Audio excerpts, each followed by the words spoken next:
Bueno, pues buenas tardes a todas las personas que están conectadas. Y bueno, pues recuerden que estamos ya en la unidad 4, ¿no? Que es sistemas binarios. Se trata pues de ver cómo cambian las propiedades físicas de las sustancias cuando están formando mezclas. Dijimos que una de las mezclas más comunes pues, con las que trabajamos los químicos son las disoluciones, ¿no? Definimos un poquito, bueno, qué era el disolvente, un soluto, y luego la disolución. Eh, y vimos que había diferentes tipos de solutos, ¿no? Hay los no volátiles y volátiles. Y ahorita nos estamos dedicando a estudiar disoluciones en las cuales el soluto es no volátil, es decir, que el sólido que ponemos puede ser un compuesto orgánico que sea soluble en agua o en otro disolvente, pero que no tiene presión de vapor, o sea, sus sólidos son muy estables, no se evaporan prácticamente nada, ¿no? Así como las sales, pues a temperaturas bajas, pues tampoco se evaporan, ¿no? Tendrían temperaturas realmente altísimas para evaporar un compuesto iónico.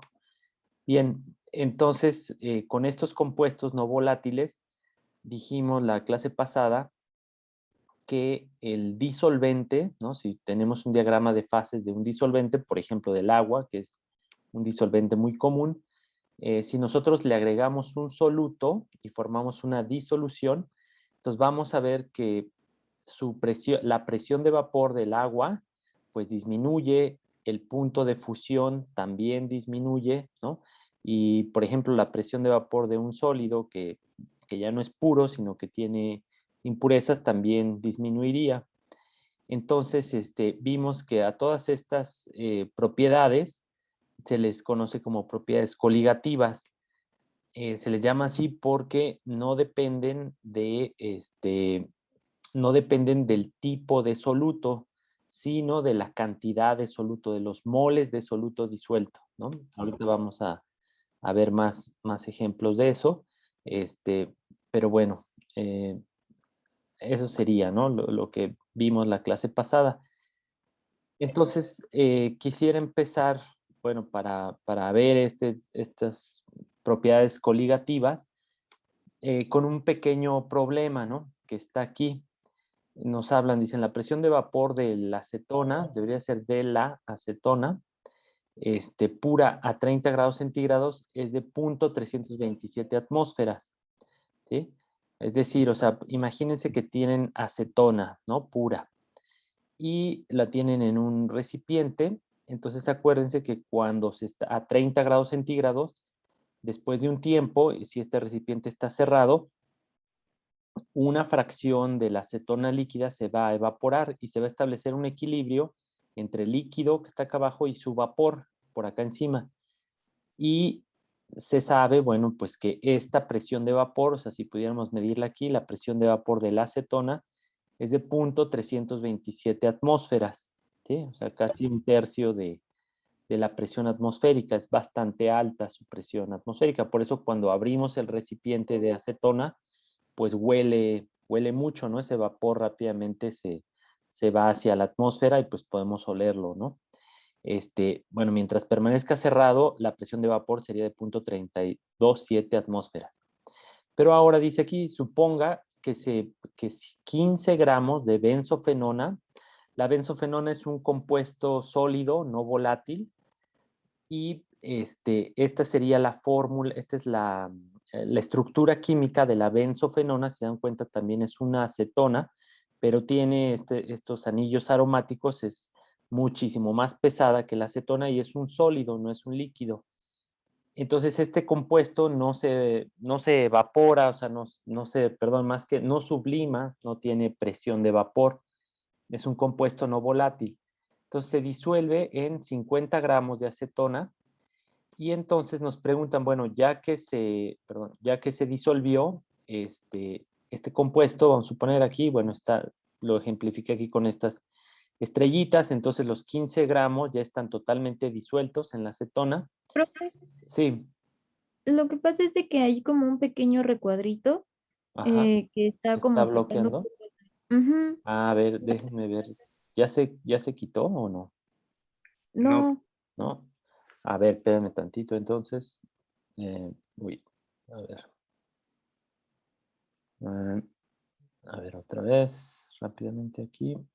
Mm, listo, Gracias profe, por, ya. ¿sí? A ver, gracias, gracias, gracias. Gracias. No, a ustedes, gracias por avisarme. yo lo sigo viendo, profe. Bueno, no Ah, sé no, si es sí, toda volvió la... a salir. Este, a ver. mm, mm, mm, a ver, un momento. Bueno, vamos a ver, ¿ya o no? No, yo No, también lo sigo viendo. Es que dice, Ujule. profe, Ajá. build order. O sea, creo que es de Ah, las ya está transiciones. funcionando. Ah, ya. A ver, bueno, a ver, déjenme, Creo que ya lo cerró. ¿ya? A ver, otra, aquí sí, va ya. de nuevo, a ver, otra vez. A ver, aquí, Sí, profe, ya. sí, ya. Ok, muchas gracias. Bueno, entonces decíamos que cuando se disuelve la benzofenona, ¿sí? ¿Ya se ve bien? ¿Sí? Bueno, Sí, Sí. profe. ok, sí, Sí, gracias. ya se ve bien. Gracias, gracias por avisarme. Bueno, entonces, tenemos que anticipar, o sea, decir, bueno, en comparación del disolvente puro, cuando ya tiene un soluto que no es volátil, ¿qué le pasa a esta presión de vapor? ¿Va a ser igual a la que ya teníamos del disolvente puro? ¿Va a ser mayor o va a ser menor? ¿No? Aquí el chiste sería decir, bueno, vamos para contestar, porque la pregunta nos dicen, bueno, ¿cuál será la presión de vapor de la acetona resultante de esta disolución? ¿Sí? Algo importante aquí es, como la benzofenona no se evapora, ¿sí? En este vapor solamente va a haber acetona, moléculas de acetona en el vapor, pero el chiste es poder predecir, bueno, habrá más moléculas o menos moléculas y por lo tanto la presión, cómo va a cambiar. Entonces, si anticipamos, según lo que vimos de las propiedades coligativas, ¿qué creen? O bueno, alguien quisiera compartir, ¿qué creen que pase? ¿La presión de vapor va a ser más grande o va a ser más baja? Yo creo que más baja. Sí, yo también creo que más baja. Ujú.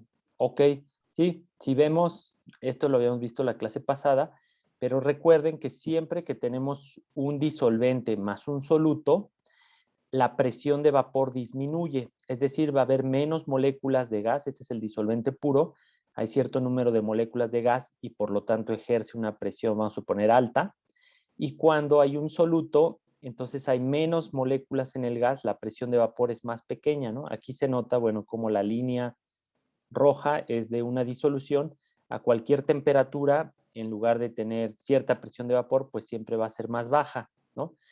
Si alguien no entró a la clase pasada, pues ahí se explicó por qué es este comportamiento, ¿no?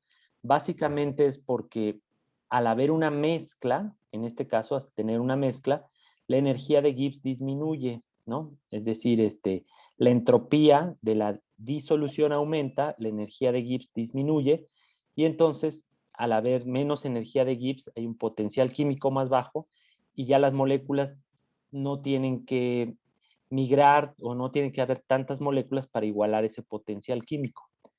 En resumen, bueno, o lo que es importante recordar, pues es eso, que disminuye, ¿no? Siempre cualquier soluto que no sea volátil, ¿no? Va a disminuir la presión de vapor. Entonces, lo que podríamos, antes de empezar a resolver el problema, es detenernos un momentito y decir, bueno, pues el resultado a fuerzas tiene que ser un número menor a la presión de vapor del disolvente puro. Es decir, va a haber menos moléculas de acetona acá arriba y su presión de vapor tiene que ser más pequeña que esto, ¿no? Si no, quiere decir que no resolvimos bien el problema. Entonces, ¿qué otra pista tenemos de la clase pasada? Decíamos que hay una ley que se llama de Raoult, que nos puede servir para predecir cuánto va a disminuir la presión de vapor. Esta es presión de vapor de la disolución, es igual a la fracción mol del solvente multiplicado por la presión de vapor del disolvente puro, ¿sí?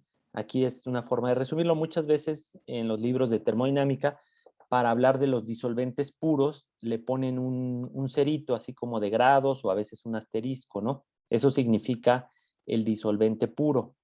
Entonces, pues estaría abreviado de esta forma, la presión de vapor de la mezcla del componente 1, que es, por ejemplo, la acetona, es su fracción mol de acetona de la mezcla por su presión de vapor del disolvente puro. Entonces, nada más como recordatorio, ¿qué es la fracción mol, no? Recuerden, la fracción mol es convertir todos los componentes de una mezcla a moles, ¿no? Y sumarlos todos, ya que tenemos la suma de todos los moles para conocer la fracción mol de un componente, de por ejemplo el componente A, por ejemplo el A sería este azulito, es decir, es qué fracción, pues sí, qué fracción es del total, ¿no? Aquí sería, por ejemplo, a lo mejor 2/3, ¿no? Más o menos así a ojo, pues sería como que el total de moles, por ejemplo, vamos a decir que son 3, ¿no? O bueno, sí, en total, y dos de esos moles, del total, pues corresponden a al componente A, ¿no? Se saca simplemente dividiendo el número de moles de A entre el número de moles totales, la suma de todos los moles, los de A más los de B, los de C, los de D, según cuántos haya, ¿no? Y algo importante es que si sacamos bien, pues si sumamos la fracción mol de A más B más C más D, pues todo tiene que ser igual a 1, ¿no? Eso es importante, a veces sirve para comprobar que sacamos bien las fracciones mol, pues tienen que sumar 1. Ahora aquí, como se recuerdan, estamos viendo sistemas binarios, ¿no? Que nada más tiene dos componentes, en este caso la acetona y la benzofenona. Entonces es importante recordar en esos casos que la suma de la fracción A más la fracción mol, perdón, la fracción mol de A más la fracción mol de B tiene que dar siempre 1, ¿no? A veces en algún problema nos pueden decir, bueno, pues la fracción mol de A es 0.4 y luego nos ponen, a ver, calcule con la fracción mol de B y no sé, pero pues no me dijeron cuánto. Bueno, pues no es, si es una mezcla binaria, no necesitamos saber cuál es la fracción mol de B. La podemos sacar de aquí, ¿no? Decimos, bueno, si A tiene una fracción mol 0.4, pues esta sería 0.6, ¿no? Si este es 0.5, pues 0.5, etcétera. ¿Sí? Recuerden que si hay alguna duda o algo así, pues pueden interrumpir. Entonces, para resolver el problema, tenemos que convertir todo. Maestro, ¿le puede Sí. regresar tantito a la anterior de la Ajá. anterior? ¿Esta o la anterior? ¿Esta? La anterior, por favor. ¿Esta? Ajá. No, la anterior. En la que Híjole. estaba. ¿Esta? Bueno, o para adelante. Ah, sí. Antes de la fracción mol. Esta. Antes de. Ujú. Ah, sí, esa, por favor. Ujú. Sí, esta es la ley de Raoult y esta es lo que vamos a utilizar para poder calcular la presión de vapor de una disolución simplemente conociendo con qué pureza está, qué fracción mol de disolvente está. Si fuera 100%, ¿no? Si la fracción mol, acuérdense, 100% es que la fracción mol fuera 1, pues eso es simplemente multiplicar 1 por la presión de vapor del disolvente puro, pues es como, pues, bueno, no tener nada de soluto, pues obviamente va a ser la presión de vapor del disolvente puro.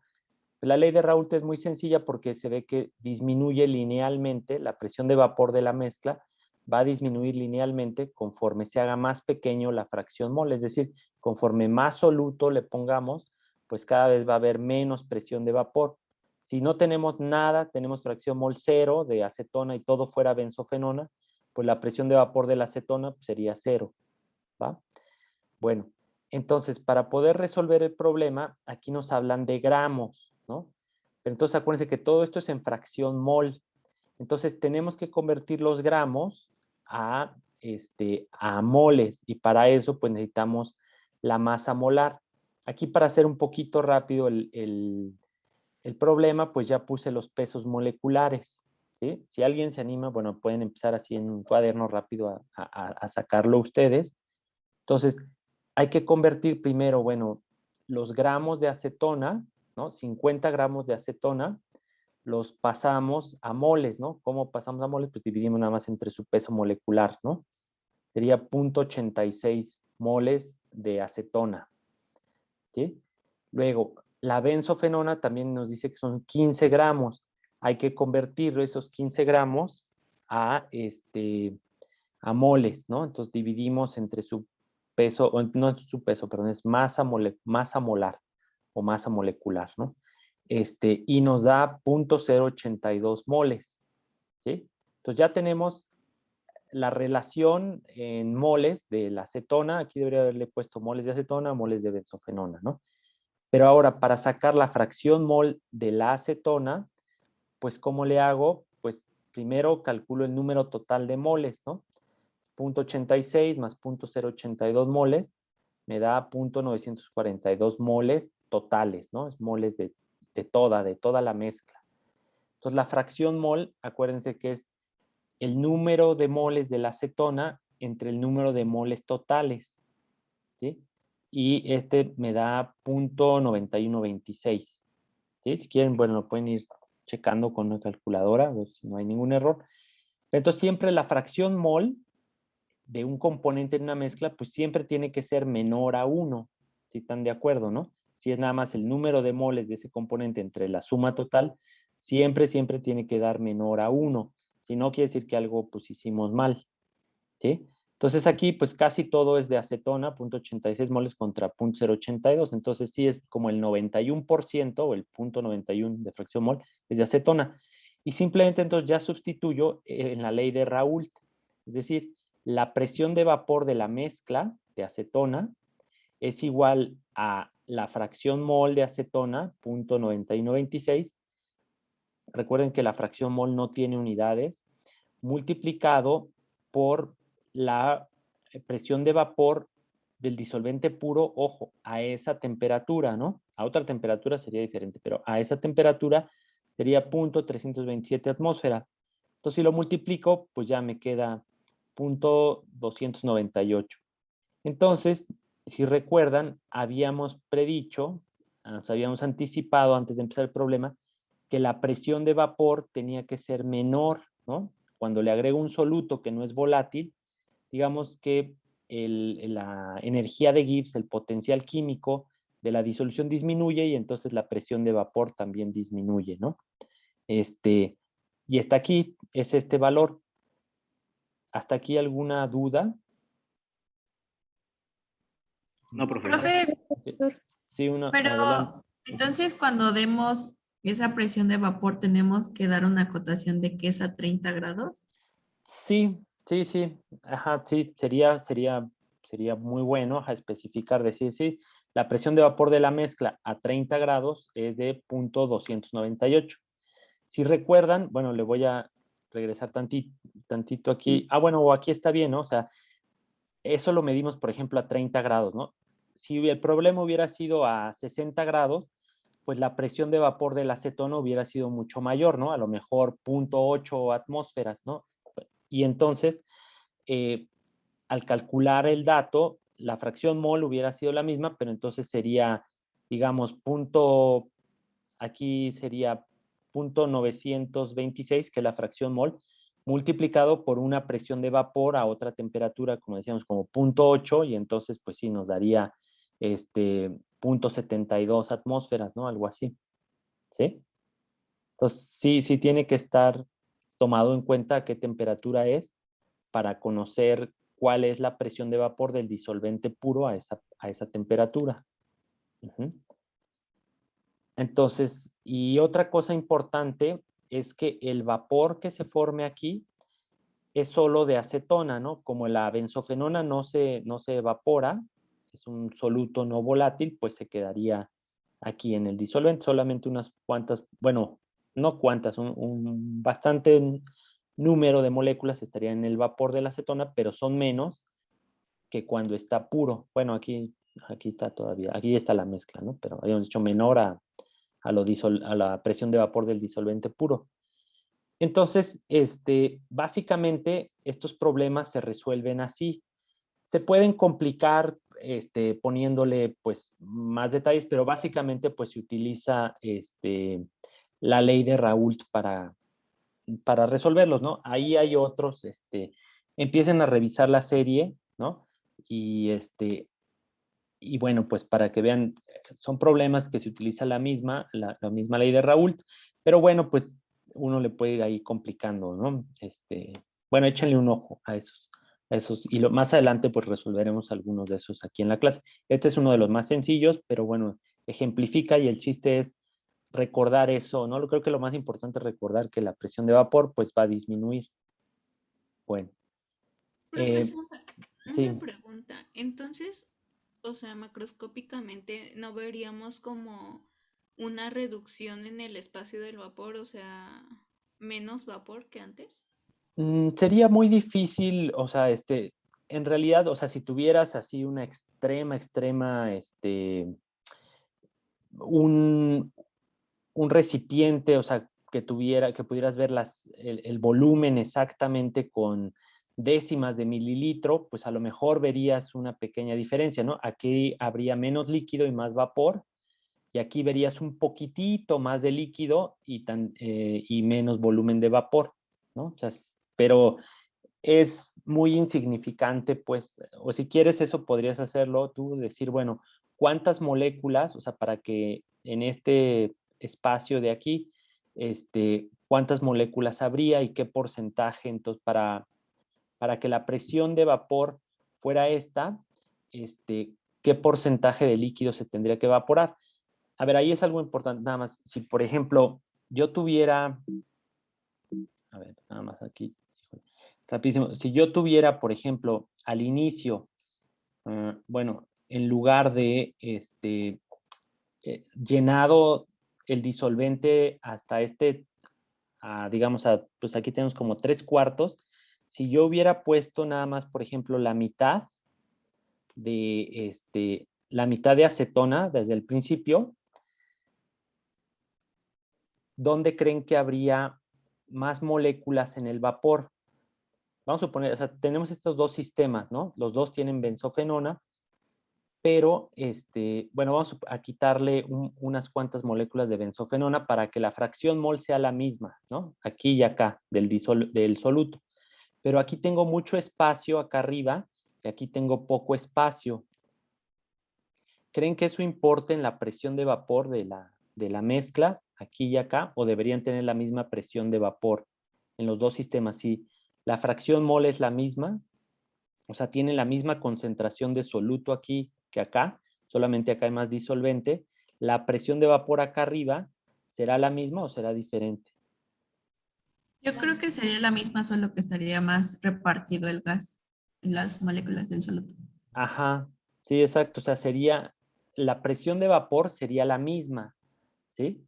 Eso es una propiedad. La presión de vapor no depende, recuerden, no depende del volumen, pero como, híjole, no me fijé, perdón, quién dio la respuesta, para decir su nombre, pero, efectivamente, aquí para alcanzar esa presión que llegamos de 0.298 atmósferas, vamos a suponer aquí se requieren 1000 moléculas. En cambio aquí, como el volumen es más pequeño, vamos a poner 1/3, entonces necesitaríamos 333 moléculas para ejercer la misma presión. Pero la presión sería la misma, solamente recuerden, cuando tenemos un volumen más grande, necesitamos más moléculas en el gas para ejercer la misma presión que en un volumen pequeño. ¿Queda claro eso? ¿Sí? Sí, profe. Sí, profe. Ok. Sí, profe. Bueno, ok, sale. Entonces, bueno, vamos a pasar a otra de las propiedades coligativas. Decíamos que, bueno, ya vimos que poner un soluto disminuye la presión de vapor y también por ende el punto de ebullición, ¿no? Eso lo explicamos la clase pasada, que a una atmósfera, pues la presión de vapor disminuye cuando hay soluto y entonces tendríamos que tener mayor temperatura, bueno, no hasta el punto crítico, pero tener mayor temperatura para alcanzar la presión atmosférica, ¿no? Eso está en unas diapositivas de la clase pasada. Por eso digamos, estas dos casi es lo mismo, pues la misma propiedad coligativa, ¿no? Disminuir la presión de vapor y aumentar el punto de ebullición. Pero ahora algo interesante y de hecho ahorita vamos a explicar por qué, pero tiene aplicaciones prácticas más importantes, es la disminución del punto de congelación. ¿Por qué? Porque aquí pues no está hecho muy bien a escala este diagramita, como que, bueno, quizás debería de cambiarlo. O sea, esta línea en realidad, perdón, debería de ser un poco así, o sea, como que la presión de vapor realmente disminuye poquito y el punto de fusión o punto de congelación sí cambia bastante para la mayoría de los disolventes. O sea, más bien algo más correcto sería algo así, ¿no? La presión de vapor disminuye, pero es poquito su cambio. En cambio, el punto de fusión sí cambia bastante. Entonces, si esto se entendió, veamos, o sea, una aplicación práctica. Entonces, imagínense que yo tengo agua y se me ocurre ponerle azúcar, ácido cítrico, ácido cítrico principalmente, y formo una paleta, ¿no? Agua de limón, pues principalmente, ¿no? Sé que tiene otros componentes, pero bueno, le pongo principalmente un montón de azúcar y pues a tantito ácido cítrico para que sepa ahí como a limón. Entonces, bueno, aquí está congelado, pero imagínense que tienen el agua de limón líquida y hacen unos cubitos de hielo. En uno les ponen agua y en el otro le ponen agua de limón. Entonces, ¿cuál es más fácil de congelar según lo que quién se le ocurre contestar? A ver, por ejemplo, a Ángela Yasmín Díaz, si nos escucha, ¿cuál sería más fácil de congelar, el agua de limón o el agua pura? Pues el agua pura, ¿no? Ajá, ¿por qué? Ah, bueno, pues por lo mismo de que está pura, entonces tiene un, ¿cómo se llama? Un punto de congelación más. Ajá, más Ah, que. se me olvidó la palabra. Ujú, sí, es Sí, más bueno, alto. Ajá, sí, bueno, sí, efectivamente, la temperatura de congelación es más alta, ¿sí? El punto de fusión del agua pura es 0 grados y entonces este punto de fusión, Ángela, según lo que nos decías, tiene que ser pues menor, ¿no? Si estamos en grados centígrados tendría que ser pues negativo, ¿no? sí. ¿Sí? Si estuviéramos en Kelvin, diríamos 273 Kelvin y a lo mejor el otro es 270, ¿no? Pero entonces, siempre cuando esto es como lenguaje muy coloquial, decir cuál es más fácil, ¿no? No es que sea más fácil o difícil, simplemente es decir, bueno, la pregunta correcta sería decir, bueno, ¿cuál es la temperatura de fusión del agua de limón contra el agua pura, ¿no? Entonces, este sería 0 grados y entonces, este sería el que es más fácil de congelar o requeriría disminuir la temperatura menos. En cambio, se congelaría a menos de 0 grados centígrados. Sería padre, o sea que eso creo que lo pueden hacer un día, un experimento en su casa y ver si es cierto que se cumple, ¿no? Por ejemplo, o sea, podrían poner así, preparar varias disoluciones, ¿no? De azúcar, unas ponerle 0, aquí quizás me faltó poner una de 0 moles de azúcar, ¿no? O sea, pura agua, otro un punto 1, punto 2, punto 3, punto 4, así hasta que casi que saturen la solución, ¿no? No recuerdo honestamente cuál es la saturación, cuándo llegarían a ya no poder disolver azúcar en el agua, es bastante lo que se puede disolver de azúcar, pero si llegan a ese límite, vean si es verdad que en su congelador todavía se puede congelar un agua saturada con azúcar o ya no se puede congelar, ¿no? Y pues estaría muy padre si alguien nos presenta sus resultados, ¿no? Eh, estaría muy bien, ¿no? Si lo hicieran en equipo o algo así, que presentaran aquí en la clase sus resultados. Bueno, si se anima a alguien a hacer estos experimentos, pues me pueden escribir un correo o mencionarlo y lo programamos para que lo presenten. Pero en fin, o sea, aquí vamos a tratar de hacer una predicción, ¿no? Por ejemplo, le preguntaría no sé, a Víctor Cepeda, por ejemplo, ¿cuál sería su predicción ojo, aquí decimos otra vez, yo le puse otra vez, ¿cuál es más fácil de congelar? De estas 4 disoluciones con azúcar, ¿cuál crees, Víctor, que es la más fácil de congelar? Fácil quiere decir que se congela a una temperatura más alta, ¿no? O sea, que no tenemos que enfriar tanto. ¿Cuál dirías tú? Yo creo que la que tiene menos azúcar, o sea, 0.1 mol. Ajá, y luego, ¿cuál seguiría? 0.2 Ajá, y así, y ¿no? así, ajá, sucesivamente. Ok, sí, entonces quizás en vez de decir más fácil sería mejor cuál se congela a temperatura más alta, ¿no? Entonces efectivamente, o sea, la de 0.1 se congelaría cercano a los 0 grados, luego perdón, no, bueno, sí, a menos, vamos a suponer a menos 0.1, esta a lo mejor a menos 0.3 grados centígrados, menos 0.5, menos 0.6, ¿sale? O sea, entre más azúcar tengan, le cuesta, o bueno, hay que disminuir la temperatura cada vez más. Entonces, al igual que con la presión de vapor, vemos que depende, o sea, cuánto va a disminuir el punto de fusión o la temperatura de congelación, depende de la cantidad de soluto que nosotros le pongamos, ¿sí? ¿Hasta ahí queda claro? Igual que la presión de vapor disminuye, pues entre más soluto le pongamos, pues la presión de vapor disminuye más. A ver, una pregunta aquí, por ejemplo, le harían a, no sé, a Liz Flores, bueno, o si alguien más que nunca le he preguntado quiere participar luego, pero bueno, si no, a ver, primero a Liz Flores le preguntaría, bueno, si yo, bueno, aquí es lo mismo que dijimos hace rato, ¿no? Pero si yo, por ejemplo, ahora pusiera cloruro de sodio, ¿no? Igual, o sea, punto mol, punto 2 moles, punto 3 moles y punto 4 moles.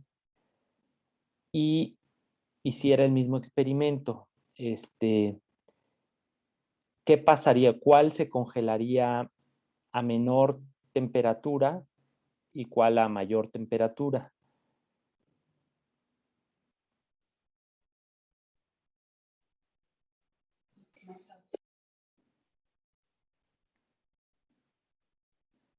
¿Sí nos escuchas?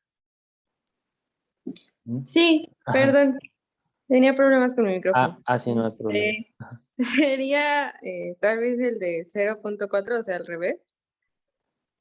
¿Por qué crees que sería al revés? Aquí es un poco, sé que es un poco confuso decir mayor temperatura o menor temperatura cuando estamos hablando de números negativos, ¿no?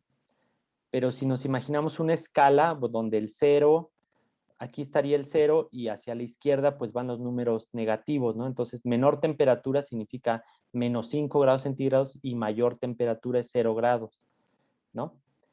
Entonces, ¿tú pensarías que tendría una tendencia contraria a esta? ¿O sería la misma tendencia? Pues yo pensaría que es contraria bueno, más que nada por el tipo de soluto que es. Ajá. Bueno, recuerden, bueno, la respuesta es que no, o sea, sería la misma tendencia, ¿sí? Porque por eso se llaman, ahorita voy a poner una diapositiva, aquí hay, bueno, esta pregunta tiene un poquito, además de eso, bueno, un poco de truco, pero lo primero que diríamos es que la tendencia debería ser la misma. O sea, la que tiene poquito soluto, 0.1 mol de cloruro de sodio, va a congelar a mayor temperatura, o sea, cercano a 0 grados centígrados. Conforme le vamos agregando más y más y más soluto, entonces el punto de fusión se va a ir volviendo más negativo, más negativo, más negativo, ¿no? A lo mejor esta congela menos 0.8 grados centígrados, ¿sí? Esto es, ¿por qué es así? Bueno, pues porque recuerden que estas propiedades coligativas no dependen del tipo de soluto, sino de cuántos moles de soluto ponemos, ¿sí? Eso es muy importante, o sea, si yo disuelvo, como habíamos dicho antes, la clase pasada, 0.1 mol de urea, que es un compuesto, su concentración va a ser la misma que si yo disuelvo 0.1 mol de sacarosa, por ejemplo, ¿no? Son los diferentes gramos, ¿no? Muy diferentes, disolver 60 gramos contra 342 gramos, pero ya que lo tengo en concentración, en moles sobre kilogramo de soluto, es decir, con unidades de molalidad, entonces estas dos soluciones se van a comportar exactamente igual. Entonces, aparentemente, pues yo diría, bueno, si ahora disuelvo 0.1 mol de azúcar, 0.2, 0.3, 0.4 mol de azúcar, ahí sí es diferente porque la molalidad cambiaría, ¿no? Iría aumentando. Aquí también irá aumentando, pero a lo mejor puedo decir, pues 0.1 mol de azúcar se van a comportar igual que 0.1 mol de cloruro de sodio. Pero, ojo, o sea, aquí resultaría que no, que 0.1 mol de cloruro de sodio congelaría todavía más abajo que 0.1 mol de azúcar. ¿Alguien podría decirnos por qué creen o por qué cree que 0.4 moles de cloruro de sodio congelarían a una temperatura a lo mejor de -2 grados centígrados contra -1 grado centígrado de 0.4 mol de azúcar. ¿Por qué podrá ser? Si tienen el mismo número de moles, y habíamos dicho que son propiedades coligativas. ¿Por el peso molecular?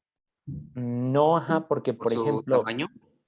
tampoco, ajá. Aquí tenemos, o por ejemplo, son diferentes pesos moleculares, 60 contra 342, y obviamente aquí tendría que pesar 6 gramos y acá 34 gramos, y este es mucho más grande esta molécula que esta, ¿no? Pero si pongo el mismo número de moles de esta, que de urea, que de sacarosa, se van a comportar igual. O sea, esta congelaría 1.85 molal de urea, congelaría, por ejemplo, a -1 grado centígrado. Pues esta también a -1 grado centígrado, ¿sí? Pero si hago lo mismo y le pongo 0.1 mol de cloro de sodio, entonces congelaría a -2 grados centígrados. ¿Qué diferencia hay entre el cloruro de sodio y estos compuestos? ¿Podría ser que cuando el cloruro de sodio se pone en medio acuoso, se disocian los iones? Es un compuesto iónico, ¿sí? Bueno, me voy a saltar eso, efectivamente. O sea, recuerden, los compuestos iónicos son electrolitos. Eso significa que cuando están en solución, efectivamente, 1 mol de cloruro de sodio, en realidad, cuando ya está en el agua y está totalmente solvatado y disuelto, tenemos 2 moles de iones, 1 mol de sodio más y 1 mol de cloro menos.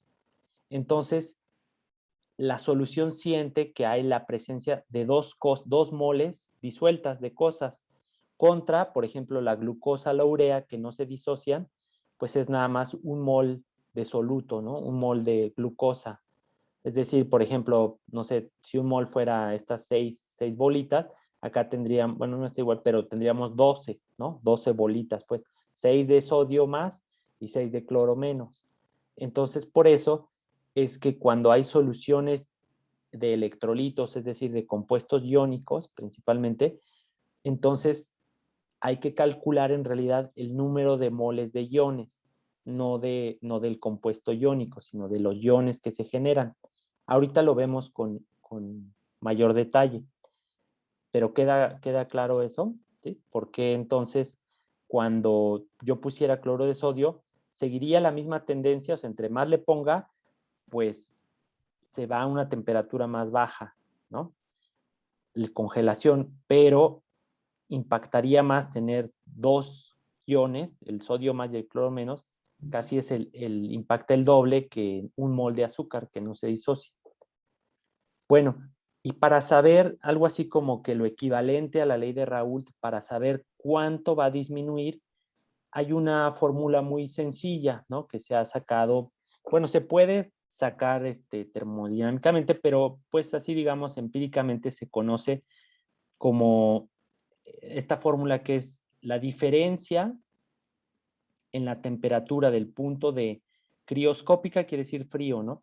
Entonces sería la diferencia en el punto de fusión es igual a una constante que se le llama crioscópica, que es F y F, bueno, K, con un subíndice F porque está en inglés y es de freezing, de congelamiento, multiplicado por la molalidad, ¿sí? Perdón. Entonces, ¿cómo funciona esta fórmula? Bueno, pues, por ejemplo, lo que tengo que saber es de qué disolvente estoy hablando. Por ejemplo, si hablo del agua, el agua tiene un punto de congelamiento, acuérdense, freezing es congelamiento, ¿no? De congelar. Bueno, es 0 grados centígrados. Entonces, la constante crioscópica, KF, del agua es 1.86. Entonces, lo que me dice esta fórmula es que sería 1.86 multiplicado por la molalidad de la solución, me daría cuántos grados, la diferencia en grados centígrados o en Kelvin, que es el mismo intervalo, en el que cambiaría el punto de fusión. Por ejemplo, si yo tuviera una disolución 1 molal, o sea, es decir, 1 mol por cada kilogramo de agua, la temperatura disminuiría en 1.86 grados centígrados. Si se nota, o sea, sería 1.86 por 1, pues el delta T es 1.86. ¿Sí? Si yo tuviera 2 molal, o sea, el doble, sería 1.86 por 2, entonces me daría, pues casi es como 2.8, ¿no? Más o menos, bueno. La temperatura entonces iría hasta menos 2.8 grados centígrados, y así, ¿sale? Ahorita veremos un ejemplo de cómo aplicar esta fórmula, pero creo que relativamente sencilla, ¿no? Lo mismo es para el aumento en la temperatura de ebullición. En lugar de, esta es como una ley empírica, en lugar de tener que sacar la presión de vapor y luego calcular la otra presión y no sé qué, se sabe así a grosso modo que, por ejemplo, el agua, por cada mol sobre kilo, ¿no?, que yo le eche de soluto, voy a aumentar la temperatura de ebullición en 0.51 grados centígrados o Kelvin, ¿sí? Entonces, si se dan cuenta, el agua le impacta más en el punto de fusión casi más de 3 veces, o sea, casi 4 veces, casi 2 grados por cada mol sobre kilo que yo le ponga de soluto, contra 0.51 en el aumento del punto de ebullición. Y hay otros disolventes, por ejemplo, el ciclohexano, fíjense, o sea, por cada mol de soluto va a disminuir 20.1 grados su punto de fusión. Ahí sí es tremendo, ¿no?, cuánto disminuye. Entonces, para estos disolventes, por ejemplo, orgánicos, su punto de congelamiento disminuye mucho, ¿no? Y tienen pues ciertas aplicaciones prácticas.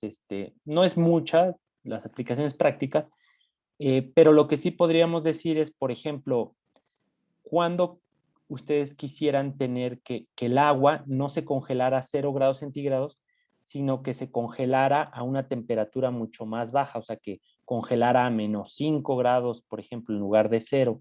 ¿Qué aplicación práctica encuentran así donde, pues yo no quiero que el agua se congele, quiero que siga líquida? ¿En dónde creen que lo podrían utilizar eso? Es decir, por ejemplo, una pista es en dónde quisieran tener un anticongelante. ¿Alguien ha oído hablar de un anticongelante? ¿En el motor de los carros? Ajá, exactamente.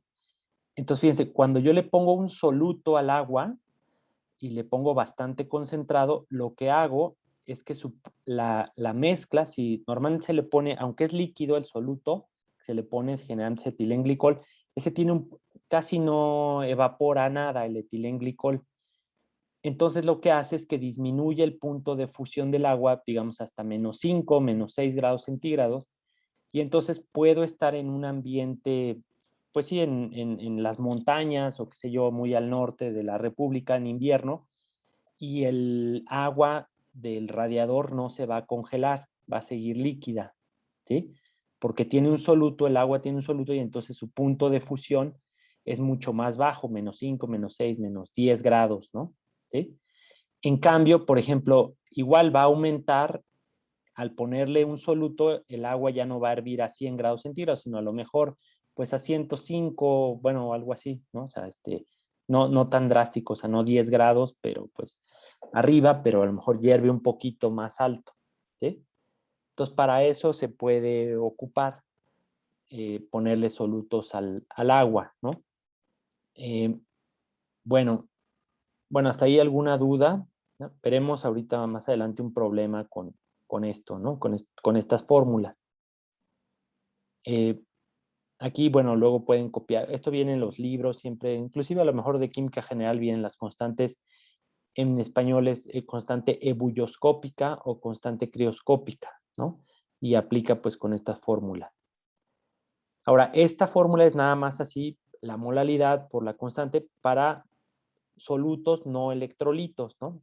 Ahorita vamos a ver cómo cambia cuando tenemos electrolitos, Pues es muy sencillo, o sea, es la misma fórmula, es exactamente la misma fórmula, pero se multiplica por una constante que se llama factor de Van Hoff. Bueno, no es constante, bueno, es un factor, es un número que aquí para 3 ejemplos de compuestos iónicos nos dice aquí cuánto vale ese factor de Van Hoff. No sé si alguien podría decirnos en qué está basado entonces el factor de Van Hoff, de qué depende el factor de Van Hoff, por qué será que para el cloruro de sodio es 2, para el sulfato de sodio es 3, para el cloruro de calcio es 3. ¿Por qué será? ¿De qué dependerá? De las partículas que se disocian, ¿no? Por ejemplo, en el cloruro de sodio tenemos sodio y cloro, entonces serían 2. Y en el otro tendríamos un sulfato, 2 sodios, Ok. entonces sería 3, y así también con el cloruro de calcio. Sí, sí, muy bien. Ajá, es justamente eso, es simplemente el factor de Van Hoff nos dice teóricamente cuántos iones se van a disociar en un compuesto iónico, ¿no? Es decir, el número total de iones que conforma un compuesto iónico, ¿sale? Así es como funciona el factor de Van Hoff. Cuando uno ya mide experimentalmente, digamos, estos factores de Van Hoff son, como por así decirlo, ideales, ¿no? ¿Sí? Son valores ideales. Experimentalmente, a lo mejor se encuentra que para el cloruro de calcio el factor de Van Hoff es 2.7. Eso quiere decir que los compuestos iónicos, cuando se les miden sus propiedades ya en disolución, resulta que a lo mejor no están al 100% ionizados, sino que a veces un calcio se le queda pegado a un cloro, ¿no? Y entonces es calcio, cloro menos, ¿no? Algo así. Pero bueno, esos ya son otros detalles. Aquí lo vamos a dejar así, ¿no? Nada más ejemplificado, pues que el factor de Van Hoff depende pues del número de iones que tiene el compuesto iónico. Entonces, por eso decíamos, si yo tengo 1 molal de cloruro de sodio, en realidad, para saber cuánto disminuye el punto de ebullición, en inglés de boiling, hay que multiplicar la constante crioscópica por 2, ¿no? Por la molalidad. ¿Por qué? Pues porque hay dos iones, ¿no? Como ya nos explicaron. ¿Va? Bueno, sí, bueno, es lo que mencionamos hace rato, ¿no? Depende del número de iones. Bueno, ¿hasta aquí alguna duda? ¿No? No, profe. Yo, profe. Sí, adelante. Entonces, para los solutos, nos va a interesar qué tipo de soluto es, solamente como para ver el cambio en la temperatura de fusión o Ajá, así. sí, con esta fórmula sí, ajá, efectivamente podemos ver cuánto va a cambiar la temperatura de fusión de un disolvente, ¿no? Dependiendo de la concentración. Acuérdense que molal es la concentración, ¿no? Y si es un compuesto iónico, pues hay que multiplicarlo por su factor de Van Hoff. Para todos los compuestos no iónicos, pues I vale 1, ¿no? O sea, para los que no se disocian, pues vale 1. Y normalmente, pues no se pone, ¿no? Pero sí, pues con eso podemos saber la temperatura de fusión del agua, por ejemplo, si utilizamos la constante crioscópica del agua, o de algunos otros disolventes, ¿no? Como los que están aquí, la acetona, el fenol, aquí algunos disolventes, ¿no? Con sus constantes crioscópicas, ¿vale? O sea, se escogieron algunos donde cambia mucho, bueno, las constantes son muy grandes y entonces cambiaría mucho su punto de fusión si le ponemos un soluto, ¿sale? Bueno, ¿sí? ¿O hay alguna otra duda? Yo tengo una duda, profe. Sí. El factor de Van Hoff, ¿hay alguna fórmula para calcularlo o viene en tablas o...? Pues no hay... Perdón, se me cayó aquí el micrófono. No hay una tabla, pero lo único que hay que fijarse es en el número de iones, o sea, recordar en química general cuál es la estequiometría del compuesto iónico. Por ejemplo, el sulfato de sodio, pues hay que recordar que el ion sulfato tiene una carga de 2 negativa, ¿no? Todo esto, el SO4 es con una carga 2 menos, y por lo tanto necesita 2 sodios positivos para estar eléctricamente neutro, ¿no? El calcio es 2 más, el ion es calcio 2 más, y por eso necesita 2 cloros menos, ¿no? Y ambos compuestos tienen, entonces por eso el factor de Van Hoff igual a 3. Entonces si uno no se acuerda de, pues hay que ver, por ejemplo, a ver, aquí nada más así rapidísimo. Por ejemplo, si yo pusiera este compuesto, alguien me puede recordar que, bueno, estos son subíndices, ¿no? Pero, ¿qué compuesto es este? ¿Alguien se acuerda? O bueno, le voy a poner así. Por ejemplo, ¿qué compuesto es este que escribí aquí? ¿Alguien se acuerda? Fosfato de sodio. Fosfato de sodio. Fosfato de sodio. Entonces, ¿cuál sería el factor de Van Hoff de este compuesto? 4. Sí, es 4, porque cuando se disocia, acuérdense que forma 3 iones de sodio más, el sodio siempre es 1 positivo, y el fosfato es PO4, pero su carga es 3 menos, ¿sí? Estos son superíndices, pues. ¿Sí queda claro? Ajá. Sería así, ¿no? Este es un subíndice, ¿sí? El ion fosfato tiene carga 3 menos, ¿sí? Por eso es sodio 3, fosfato, ¿no? Un fosfato con 3 sodios. Entonces, el factor de Van Hoff sería 4, ¿sí? Y así, pues, con cada compuesto iónico hay que verlo, y si uno no se acuerda, pues revisar en esas tablitas de nomenclatura que nos dan en química general para saber cuál es la carga del ion, ¿no? Por ejemplo, si nos ponen perclorato de potasio, ¿no? Entonces hay que buscar, bueno, el perclorato, qué carga tiene, pero uno lo podría adivinar, ¿no? A lo mejor, pues viendo cuántos potasios tiene, pues ya puede decir pues entonces tiene que tener tantas cargas negativas, ¿no? El perclorato. ¿Sale? Sí queda más o menos contestada de dónde salen los valores de Van Hoff, entonces. Sí, profe. Bueno, de acuerdo. Ok. Bueno, bueno, entonces, fíjense, vamos a ver la última propiedad coligativa, y bueno, es muy interesante, y vamos a verlo con un ejemplo. Imagínense que ustedes tienen una U de vidrio, ¿no? Que tiene agua, ¿no? Estamos aquí, tiene pura agua, pero en medio le ponemos una membrana semipermeable. ¿Qué quiere decir semipermeable? Bueno, una membrana es, imagínense, como un filtro, como un papel filtro, por así decirlo, de poros sumamente finos, ¿no?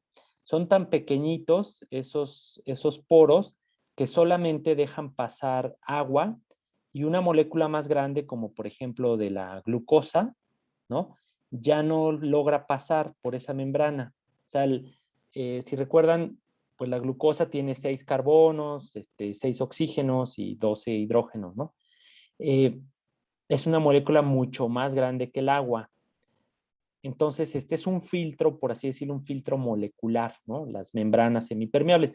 ¿Dónde encontramos esas membranas? Pues en en las células.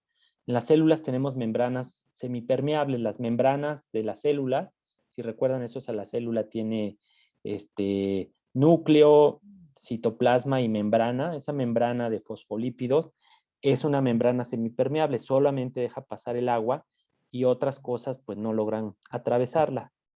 Entonces, si nosotros le ponemos azúcar de este lado, entonces vamos a hacer aquí una solución azucarada, pues, ¿no? Tiene agua con azúcar. Y eso, bueno, pues, ¿y eso qué, no? Después de un rato, lo que empezaríamos a observar es que el agua de la rama derecha, acuérdense que por aquí solo puede pasar el agua, el azúcar no puede pasar, es decir, el azúcar no puede difundir hacia el lado derecho porque esta membrana se lo impide. Pero lo que sucede entonces es que el agua del lado derecho empieza a pasarse hacia el lado izquierdo, y entonces esta rama de la U bueno, sí, esta rama con la solución empieza a aumentar su volumen y crece, crece, crece, crece. Bueno, vamos a suponer que llega un poquito más arriba, ¿no? Pero entonces, de este lado tendríamos la solución azucarada ya un poco más diluida, porque parte del agua se pasó para acá y aquí nos quedaría menos agua. Bueno, a lo mejor alguien ya sabe o del semestre pasado o algo así, sabe cómo se le llama a esta propiedad que estamos observando aquí y quizás también más importante es por qué sucede este comportamiento. Entonces, ¿alguien sabe cómo se le llama a este proceso que observamos aquí? Por la osmosis. Ajá, se llama ósmosis, ¿sí? Y esta es la definición. Es el paso espontáneo de un solvente puro a una solución. Ojo, o sea, como dice aquí, del lado izquierdo teníamos una solución. Entonces, la ósmosis es el paso de un disolvente puro hacia una solución separada del solvente por una membrana semipermeable. Es decir, que solo pasa el disolvente, ¿no? Los solutos no pueden atravesar la membrana. A eso se le llama ósmosis, ¿sí? Y lo que es, bueno, interesante es, bueno, sí tiene, sobre todo en la parte de biología, pero no, también fuera de la biología tiene muchísimas también aplicaciones la ósmosis. Y ahorita vamos a explicar, bueno, por qué sucede. En los organismos vivos es sumamente importante porque las células, recuerden, este es un ejemplificado de una célula, tienen membranas semipermeables. Entonces, cuando ponemos una célula en una solución que se llama isotónica, quiere decir a la misma concentración, es decir, yo tengo la célula y dentro estos puntitos rojos significan, es como el soluto. Entonces, si tiene la misma concentración adentro y afuera, el agua va a estar, acuérdense que son equilibrios dinámicos, va a estar entrando y saliendo, pero las concentraciones de los solutos van a permanecer iguales porque ya están a la misma concentración. Es decir, es como si yo pusiera en el ejemplo anterior, si a los dos lados le pongo la misma cantidad de glucosa, de hecho aquí 1 gramo y acá 1 gramo, no pasaría nada porque tengo idénticas concentraciones de glucosa en ambos lados y entonces no hay una migración del disolvente. Siempre es de un disolvente puro o de un disolvente a baja concentración hacia uno de alta concentración. Es decir, si yo le pusiera 1 gramo y aquí 0.001 gramo, de todas formas, aunque hubiera un poquito de glucosa, migraría un poco del agua, del disolvente donde está a baja concentración hacia el de alta concentración. Y es lo que sucede aquí, por ejemplo, si yo tomo una célula, ¿no? Pues, por ejemplo, no sé, sanguínea, por ejemplo, o de otra parte del cuerpo o de otro organismo, y lo pongo en una solución saturada o hipertónica, que es decir, a una hiper es más allá, una concentración, digamos, una solución con mucha sal, entonces, ¿qué sucedería? Es que siempre de donde hay baja concentración de sal, el disolvente migra hacia donde hay alta disolución. Entonces lo que sería es que la célula pierde agua, se empieza a contraer, se deshidrata, por así decirlo. O sea, su concentración empieza a aumentar porque el agua es expulsada tratando de equilibrar los sistemas. Lo que pasa es que, bueno, pues nunca, si es muy grande la solución afuera, pues nunca llega a ese equilibrio y se sigue perdiendo agua. Eso sucede a veces cuando nosotros nos deshidratamos, pues nuestra sangre en realidad cada vez tiene una concentración de sal más alta, o bien cuando nuestros riñones no funcionan y no excretan iones, pues entonces se concentran y pues puede haber graves riesgos, ¿no? Por eso es que la gente es importante que se dialice en ciertas enfermedades, pues para que no ocurra esto. O sea, si una persona ya está, bueno, muy enferma y no se dializa, pues sus células tienen efectos muy graves, ¿no? Rápidamente. Y al revés, bueno, cuando yo tengo una solución hipotónica, quiere decir que es muy baja concentración. Aquí yo tenía cierta concentración, pero lo pongo en una solución muy diluida. Entonces el agua va a entrar a la célula para que la concentración de la célula disminuya y también eso es muy nocivo, ¿no? la célula se empieza a hinchar y hinchar y hinchar. Puede inclusive hasta reventarse. Si yo pongo una célula en agua destilada, se va a hinchar y se va a hinchar y se va a hinchar hasta que podría reventarse. Aquí este es el ejemplo de glóbulos rojos. Recuerden que los glóbulos rojos no tienen núcleo y por eso se ven así como unos discos al microscopio electrónico. Entonces este es uno que está en solución isotónica, o sea, tiene la misma concentración de sales dentro y fuera y tiene su forma normal. Si yo pongo ese glóbulo rojo en una solución con muchísima sal, entonces empieza a perder agua, porque el agua sale tratando de, pues ahora sí que de igualar las concentraciones, ¿no? Recuerden, lo único que puede migrar por la membrana es el líquido, el agua, y entonces se contrae la célula, ¿no? Se vuelve más pequeña. Y al revés, si yo la pongo a la célula, al glóbulo rojo, en un agua con bajísima concentración de sal, entonces el agua empieza a entrar a la célula tratando de diluir este sistema y se hincha, ¿no? Se puede inclusive hasta reventar una célula. Pero bueno, lo que decíamos es que ¿por qué ocurrirá esto?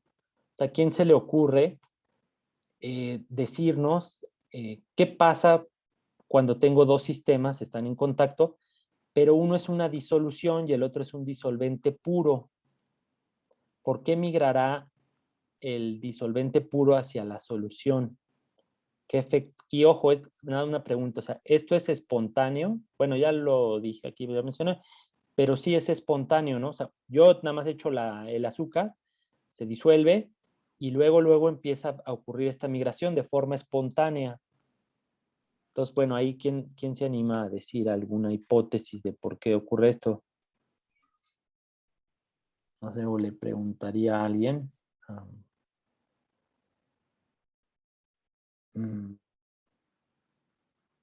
¿No? Alguien que se anime a decir, bueno, si es espontáneo este proceso, ¿qué delta G tiene que tener? O sea, una vez que ya está la solución, ¿no? De este lado de glucosa y acá disolvente puro, el disolvente migra y es un proceso espontáneo. Entonces, ¿qué valor de delta G tendría este proceso?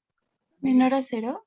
Ajá, es negativo, ¿no? Tiene un delta G negativo este proceso.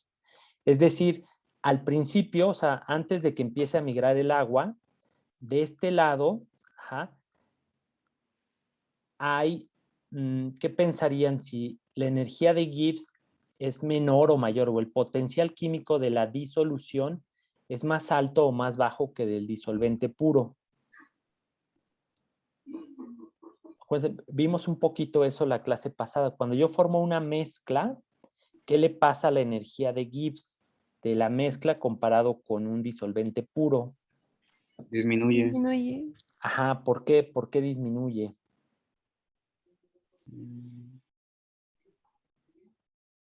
Sí disminuye, ajá. Tiene menor potencial químico, menor energía molar de Gibbs, esta disolución. ¿Recuerdan? Dijimos que algo muy importante en las mezclas es la entropía. ¿Sale? Disminuía porque aumentaba, ¿no? El valor de la entropía de la mezcla. Ajá.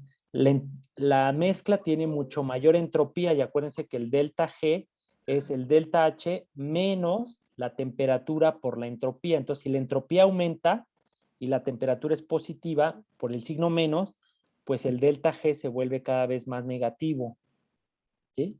Entre mayor entropía haya. Entonces, la migración es porque siempre los sistemas se van a tratar de mover hacia la parte del sistema en donde hay menos energía libre de Gibbs. Digamos, el disolvente tiene un alto potencial químico y empieza a migrar hacia un lugar de menor potencial químico, ¿sí? Y al hacer eso, se empieza a llegar a un equilibrio. El agua va a dejar de fluir cuando se alcance ese equilibrio y ahorita vamos a explicar por qué, digamos, a lo mejor no se alcanza, a lo mejor el agua disminuye aquí hasta la mitad, ya no más, ¿no? Uno podría decir, bueno, oye, pero este sistema, aunque sea diluido, sigue teniendo menor energía de Gibbs que el agua pura. Pues sí, pero hay otro factor energético que no estamos considerando aquí, que es el siguiente, que es justamente de donde viene el término de presión osmótica.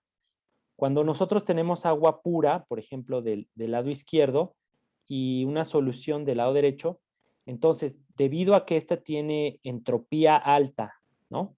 Y por lo tanto energía de Gibbs más baja, entonces el agua que tiene alta energía de Gibbs migra para tratar de, por así decirlo, pues se mueve hacia donde hay menor potencial. Y empieza a aumentar y empieza a aumentar, bueno, disminuir el agua y aumentar el volumen de la disolución. Pero si se acuerdan, esto se ve en termodinámica, hay una cosa que se llama presión hidráulica. Es decir, o sea, esta columna, que al principio estaba equilibrada, o sea, ejercían el mismo peso de ambos lados, ahora no es así. Acá tiene una altura más grande y esto que es este volumen extra de agua, esta columna de agua tiene un peso. Es decir, es más pesada esta parte de acá del lado derecho que la del lado izquierdo. Es decir, está ejerciendo una presión mayor. Si yo me paro aquí, justo aquí, podría decir, bueno, de este lado tengo nada más la presión atmosférica, de este lado tengo la presión atmosférica más lo que pesa, más la presión que ejerce este pedazo de columna de agua. ¿Sí están de acuerdo? ¿Se entiende eso? ¿Más o menos o no? Sí, profe. ¿Sí? Ok. Entonces, si yo quisiera regresar el sistema como estaba de forma igual, tendría que aplicar una presión, o sea, meterle un peso, una masa por áreas, una presión para regresar el sistema, empujar el agua de regreso. El azúcar se queda acá.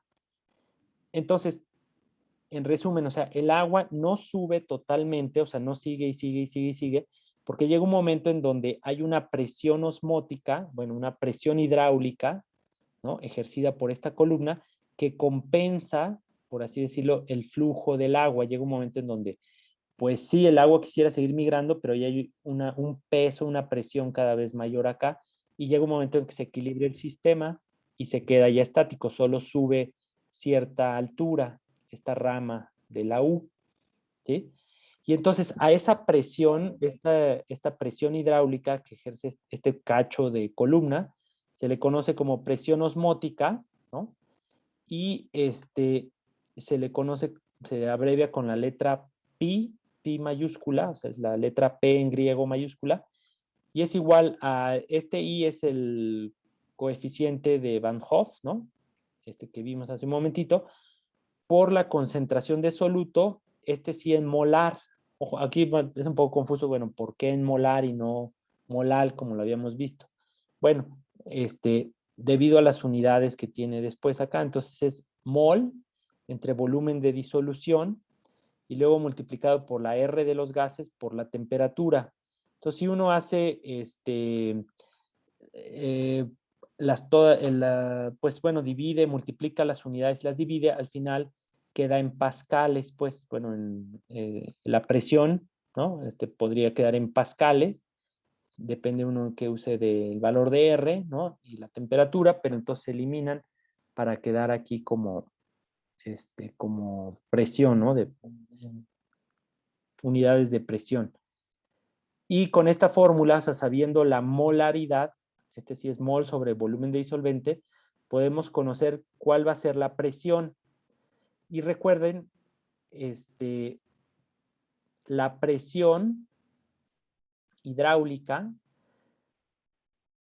se mide simplemente por la G es la constante de gravedad, por la densidad de líquido que tenemos aquí en la columna, multiplicado por la altura de la columna. Si recuerdan, no importa el ancho, para medir la presión hidráulica no importa el ancho de una columna.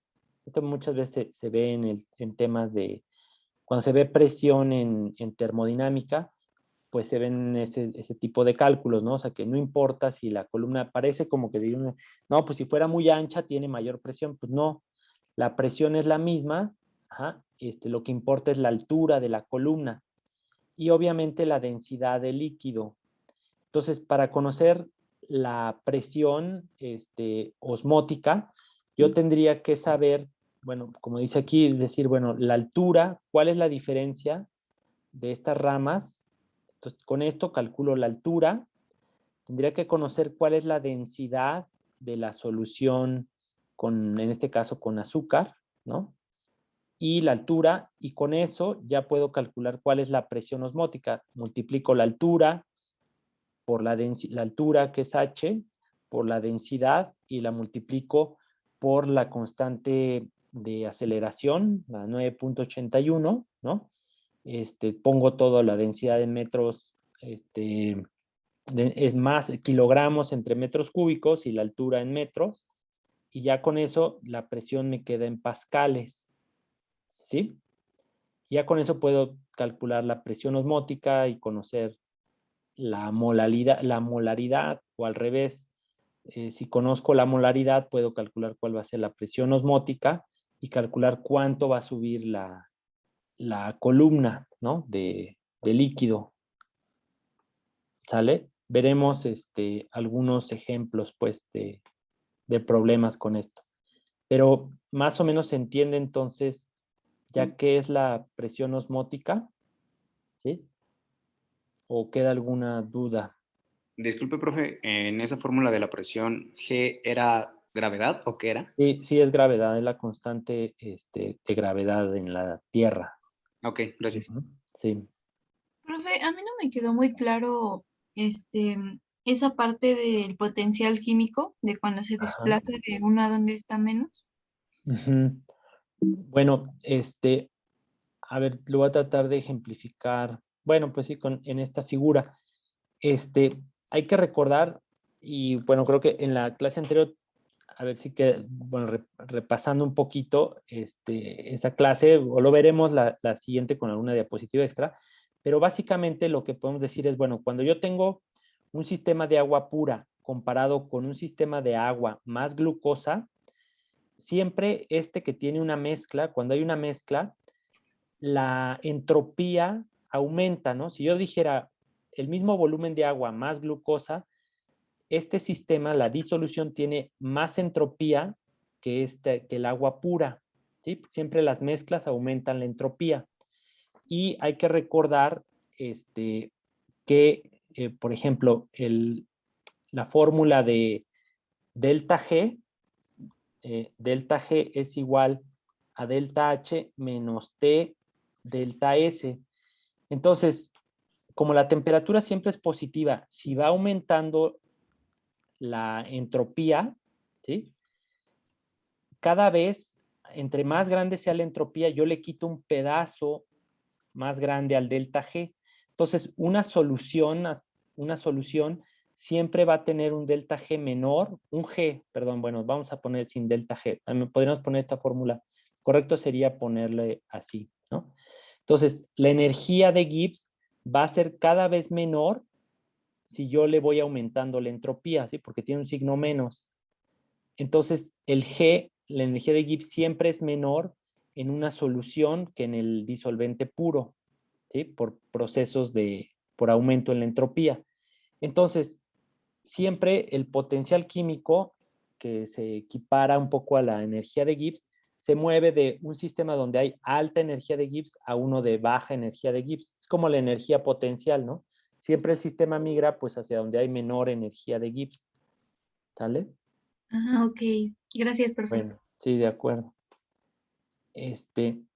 Bueno, estos son algunos ejemplos de cómo se puede aplicar la presión osmótica.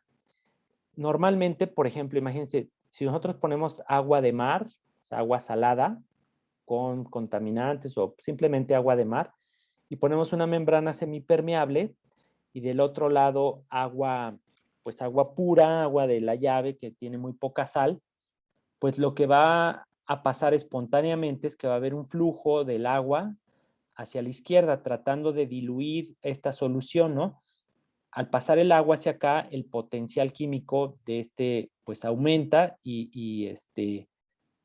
bueno, sí, o sea, se mueve hacia el sistema que tiene menor potencial químico, o sea, migra hacia donde hay mayor concentración se empieza a diluir un poco, ¿no?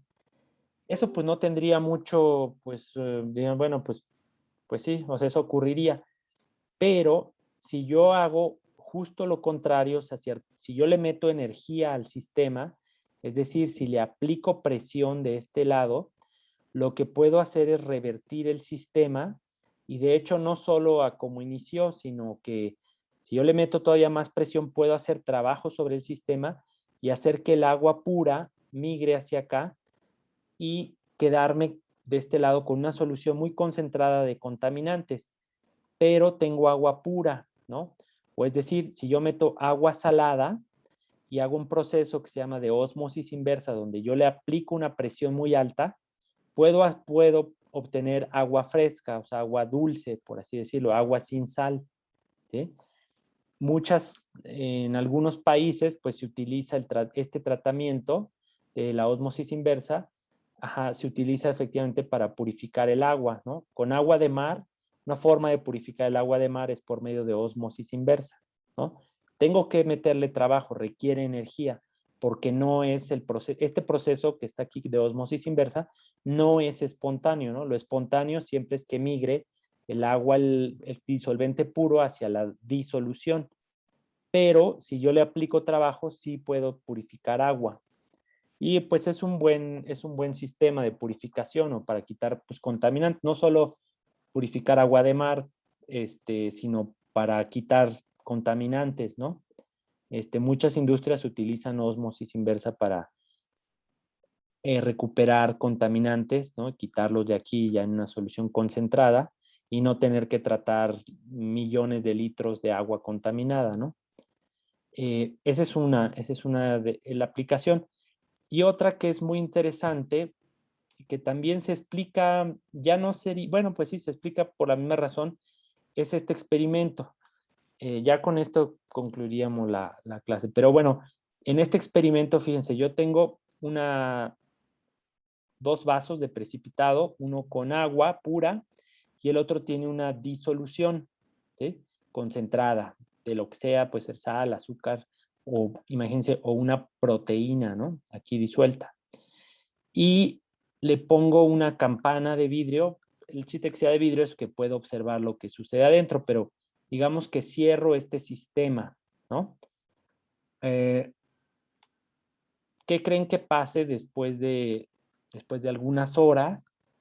Bueno, va a haber algo puede decir, pues no pasa nada, ok, pues sí, podría pasar, pero bueno, sí pasa algo, ¿no? Después de algunas horas, este sistema va a cambiar.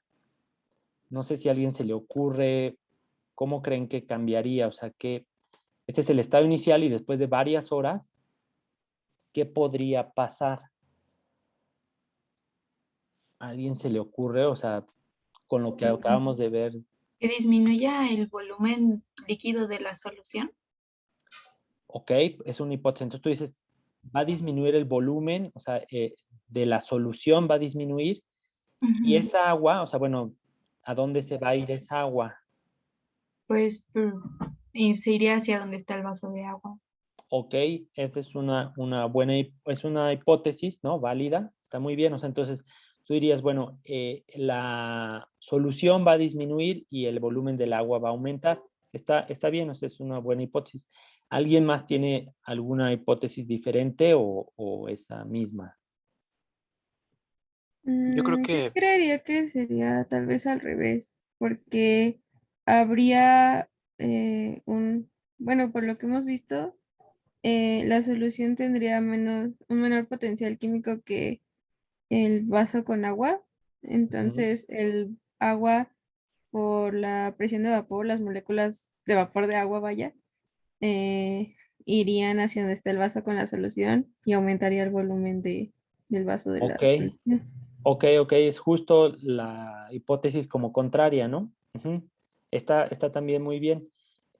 No sé, por ahí, bueno, no sé si alguien quiere agregar algo más o por ahí creo que alguien más quería hablar, pero a lo mejor era la misma hipótesis que esta segunda, ¿no? Ok.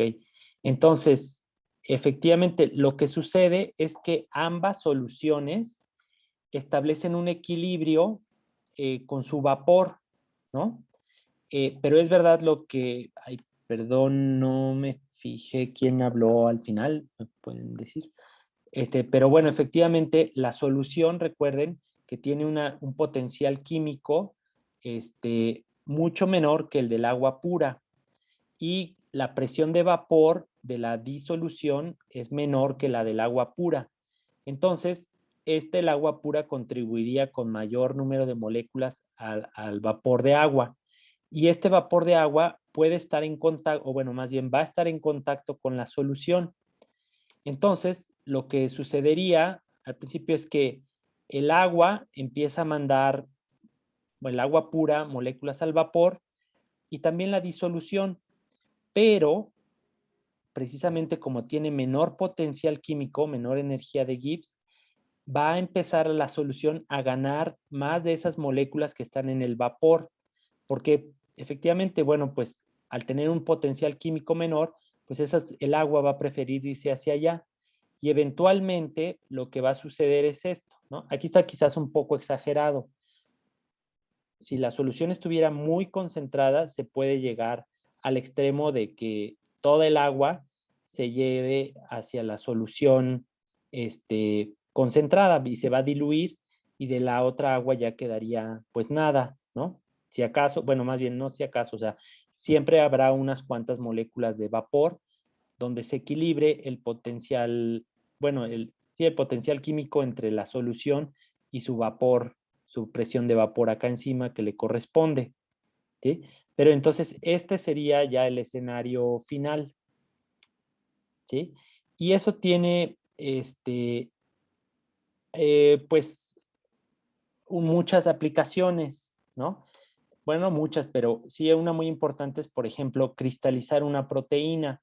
Si yo aquí a lo mejor en vez de agua pura tuviera una proteína, unas cuantas moléculas de proteína, de todas formas el agua empezaría a migrar hacia la solución y se iría concentrando la proteína y eso ayuda a que en determinado momento al estar muy concentrada la proteína precipite y forme cristales. Las proteínas muchas veces se quieren cristalizar para poderlas estudiar por rayos X y estudiar pues su estructura. La próxima clase, pues si quieren les pongo una diapositiva ahí de algunas estructuras de proteínas, y se utiliza esta metodología precisamente para concentrar una proteína y que cristalice. Es una de las aplicaciones, ¿no?, que yo conozco de este proceso. Pero podrían imaginarse, ustedes podrían imaginarse, pues también muchas otras aplicaciones de esto, ¿no? Bueno, pues con eso vamos a dejar aquí la clase. Ah, bueno, ok, bueno, si quieren tómenle una foto de pantalla a esto y lo podemos dejar de tarea. Es una tarea muy sencilla, pero podríamos empezar la clase que entra con este problema, ¿no? Aquí nos presentan cuál es la composición del agua de mar en moles de soluto por litro de agua, ¿no? Este es pues sí, el número de moles por cada litro de agua, ¿no? Y entonces la pregunta es, ¿a qué temperatura se congela el agua de mar? ¿Sale? Entonces, si quieren, pues tómenle una foto a la pantalla o algo así para que tengan los datos y, y lo resolvemos la clase que entra al principio de la clase, ¿va? Entonces, con eso, bueno, vamos entonces a terminar por hoy, el día de hoy, y continuamos el próximo lunes. Sí, profe, muchas gracias. Gracias. Sí, pues, Gracias, profesor. Buen día. sí, a ustedes buenas tardes. Gracias. Hasta luego. ¿De qué? Pues que les vaya muy bien. Hasta luego.